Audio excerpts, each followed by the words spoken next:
सांवली बहू की मुंह दिखाई।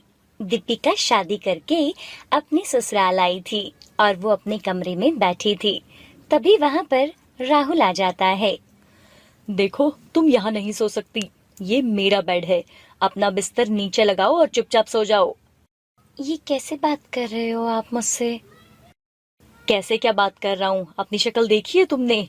दोनों का कोई भी मैच नहीं है। वो तो मैंने माँ और पापा की जिद की वजह से तुमसे शादी की है। अपने आप को देखो, तुम कहाँ और मैं कहाँ। दीपिका का रंग सांवला था, इसलिए राहुल उसको बिल्कुल पसंद नहीं करता था और ना ही उसे अपनी बीवी मानता था। दीपिका, जो अभी एक दिन पहले ही शादी करके यहाँ आई थी, ये सब बातें सुनकर उसे बहुत बुरा लगता है और वो चुपचाप अपना बिस्तर नीचे लगा लेती है और सो जाती है। अगली सुबह दीपिका सुबह सुबह उठ जाती है और चाय नाश्ता बनाती है और अपने सास ससुर को चाय देती है। अरे बेटा, तुम सुबह सुबह चाय और नाश्ता ले आई। बेटा, अभी तो तुझे इस घर में आए हुए एक ही दिन हुआ है और तुमने आज से ही घर का काम करना शुरू कर दिया। तो क्या हुआ माँ जी, वैसे भी कुछ दिनों बाद ये सब करना ही है। आप बैठो, मैं राहुल जी को चाय देकर आती हूँ। और दीपिका वहां से चली जाती है। आज मैं बहुत खुश हूँ। मेरे घर दीपिका जैसी बहू आई है।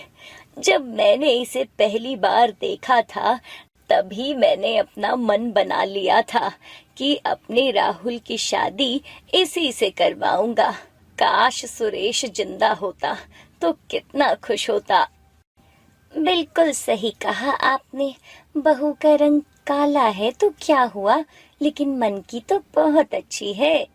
इधर दीपिका राहुल के पास जाती है। ये लीजिए, चाय पी लीजिए। सुबह सुबह इसकी शक्ल देखने को मिल गई। और वो चाय उठाकर नीचे फेंक देता है। मैंने कहा ना, मुझसे दूर रहो। ये सब नौटंकी करके तू मुझे अपना नहीं बना सकती, समझी? पता नहीं माँ और पापा ने इसमें ऐसा क्या देखा जो इसे मेरे माथे मर दिया। दीपिका राहुल के व्यवहार से बहुत ज्यादा दुखी थी। कुछ दिनों के बाद, बेटा, ये मैं क्या सुन रही हूँ? तू बहू के साथ अच्छे से क्यों नहीं रहता? कल तेरे पापा ने तुझे दीपिका पर गुस्सा करते देखा था। अब तो शादी को 2 महीने हो गए हैं। माँ, चाहे 2 महीने हो जाए चाहे 2 साल, ये लड़की मुझे बिल्कुल पसंद नहीं है। इसकी शक्ल देखकर मुझे गुस्सा आता है। ये कितनी काली है माँ, और मैं कितना गोरा हूँ। आपने और पापा ने मेरे साथ अच्छा नहीं किया। बेटा, पसंद तो ये मुझे भी नहीं है, लेकिन ये तेरे पापा के दोस्त की बेटी है और तेरे पापा को तो इसी तरह की पढ़ी लिखी और संस्कारी बहू चाहिए थी।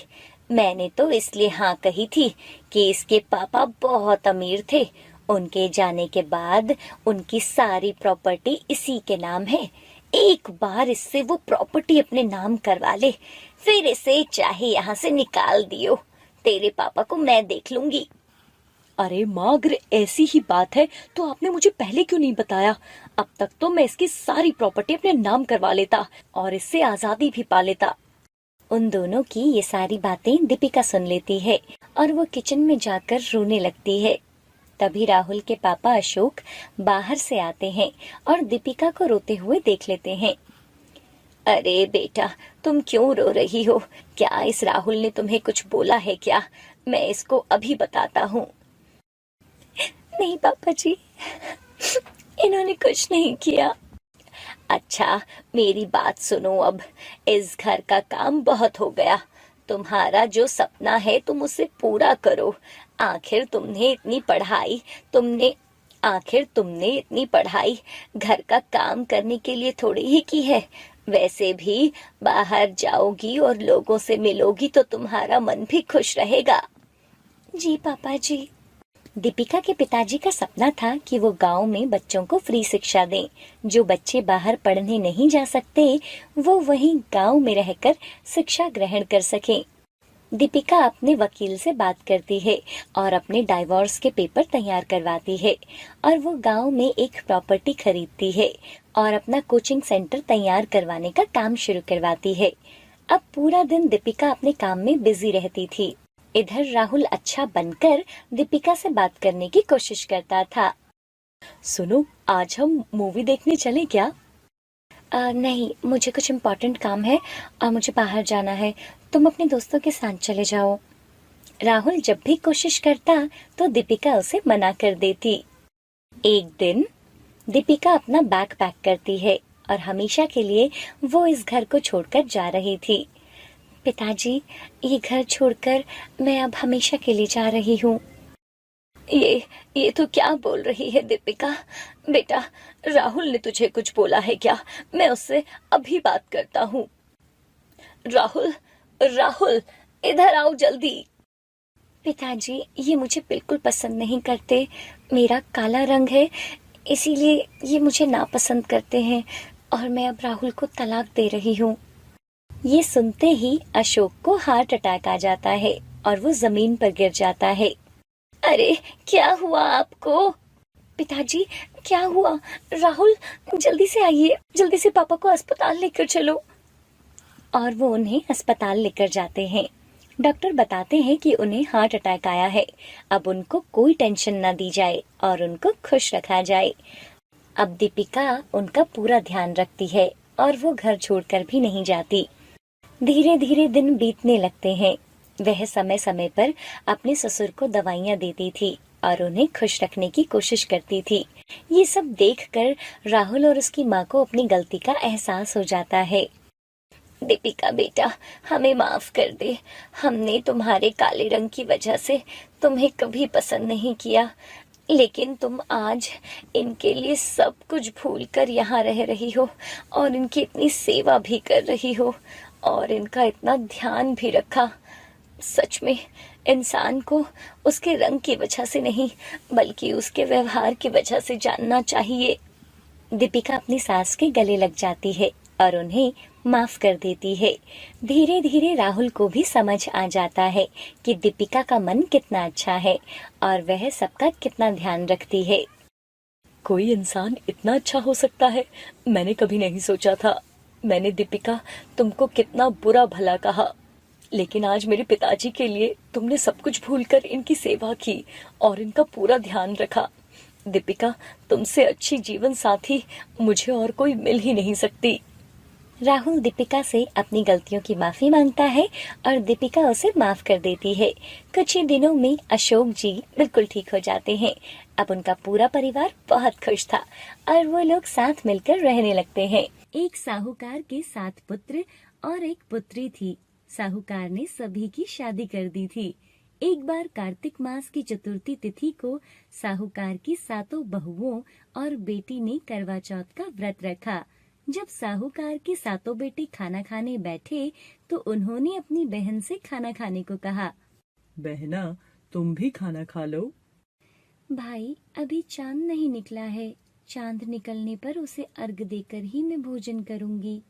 साहूकार के बेटे अपनी बहन से बहुत प्रेम करते थे। वो अपनी बहन को भूख से व्याकुल नहीं देख पाए और गांव की पास की पहाड़ी पर एक दिया जलाकर छन्नी की ओट में रख दिया और बहन से बोले, देखो बहन, चांद निकल आया है। अब तुम अर्घ देकर भोजन कर लो। साहूकार की बेटी ने अपनी भाभियों से कहा, भाभी, देखो चांद निकल आया है, आप भी अर्घ देकर भोजन कर लो। नंद की बात सुनकर भाभियां बोली, बाईसा, ये तो आपका चांद निकला है, हमारा चांद निकलने में अभी समय है।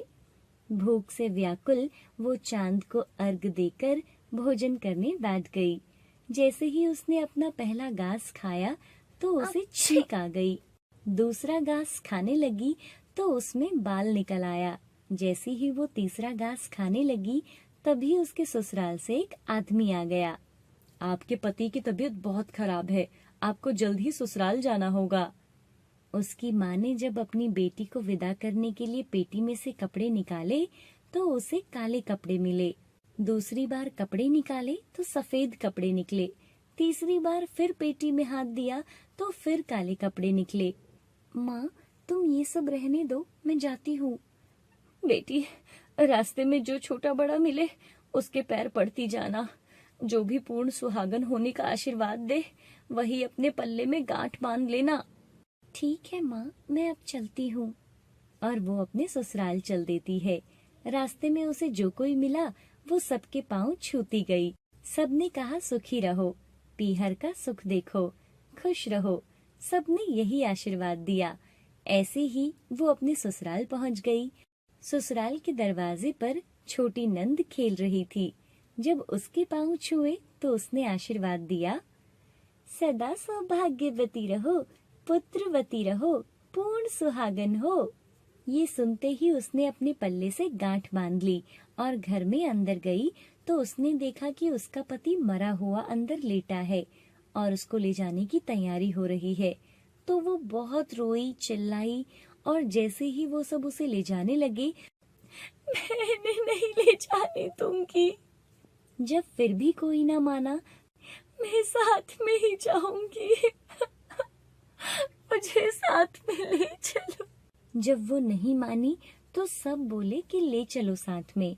वो साथ साथ शमशान में चली गई। जब उसके पति के अंतिम संस्कार का समय आया, मैं इन्हें नहीं जलने दूंगी। पहले तो पति को खा गई, अब उसकी मिट्टी भी खराब करना चाहती है। लेकिन वो नहीं मानी। अपने पति को लेकर वो वहीं बैठ गई।